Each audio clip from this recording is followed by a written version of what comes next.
வணக்கம். நான் doctor Nithyananda, NITI health கேர்ல இன்றைக்கு இது என்ன பாடசாலை மாணவர்கள். இன்றைக்கு இந்த வீடியோ வந்து ஒரு முக்கியமான வீடியோ. பாடசாலை மாணவர்கள் சம்பந்தமானது. அதை விட முக்கியமானது பாடசாலை மாணவர்களின் கண் பார்வை தொடர்பான பிரிவு. இன்று ஒரு முக்கியமான நாள். இந்த கண் பார்வை பாடசாலை மாணவர்களின் கண் பார்வை தொடர்பான விடயத்தில் இன்று ஒரு முக்கியமான நாள். 21ஆம் தேதி 7ஆம் மாதம் 2026. இரண்டாம் கட்டமாக யாழ் வலயத்தில் வடமாநிலத்தில் இருக்கிற எல்லா பாடசாலைகளுக்கும் நடக்க போது முதல் கட்டமாக இதன் முதல் கட்டம் ஆரம்ப கட்டம் யாழ் வலயத்தில் இன்று ஆரம்பம்.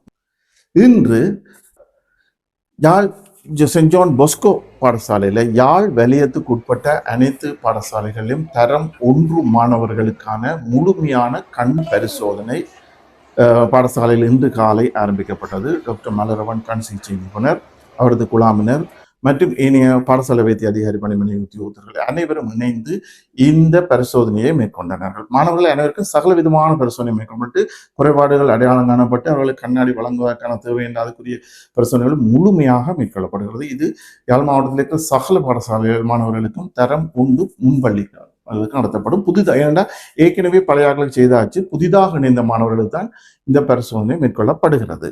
இது பொஸ்கோ பாடசாலையில் இன்றைக்கு ஆரம்பிச்சிருக்கு.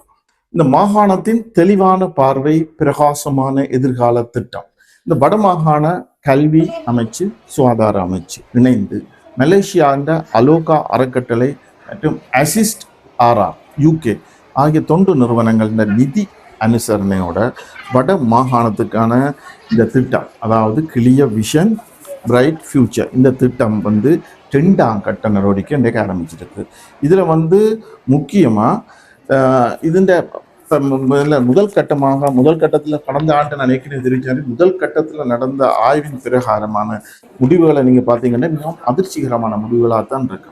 கிட்டத்தட்ட பாடசாலை மாணவர்களில் கிட்ட பார்வை மயோப்பியான்னு சொல்றது 2.39%.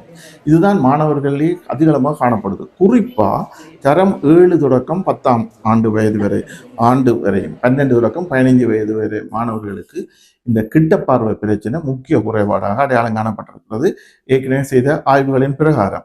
இதை விட சிதறல் பார்வை என்று சொல்ற இது 2%. தூர பார்வை ஹைப்பரோபியான்றது 0.09%. இதை விட சோம்பேறி கண் பாதிப்பு, அதாவது ரிஃப்ராக்டிவ் அம்ப்ளோபியா என்றது 1.18%. குறிப்பாக இந்த சோம்பேறி கண் பாதிப்பு வந்து 7 வயது சிறுவர்களில் இதுதான் அதிகமாக காணப்பட்ட ஒரு குறைபாடு. இப்போ இந்த ஆய்வுகள் யாவும் இந்த நான் ஏற்கனவே சொன்ன மாதிரி இந்த தொண்டு நிறுவனங்களை அனுசரணன் ஆளுநரின் தலைமையில் வடமாகாண கல்வி அமைச்சு சுகாதார அமைச்சுடன் இணைந்து யாழ் போதனா வைத்தியசாலை கண் சத்திர சிகிச்சை பிரிவு டாக்டர் மலரவன் தலைமையிலான ஆய்வு நடத்தப்பட்டு முடிவுகள் வெளியிடப்பட்டன. இதன் 2ஆம் கட்டமாக தரம் 1 முன்பள்ளி மாணவர்களுக்கான பரிசோதனைகள் முதல் கட்டம் இன்று ஆரம்பம். நன்றி. மீண்டும் ஒரு வீடியோவில் சந்திப்போம்.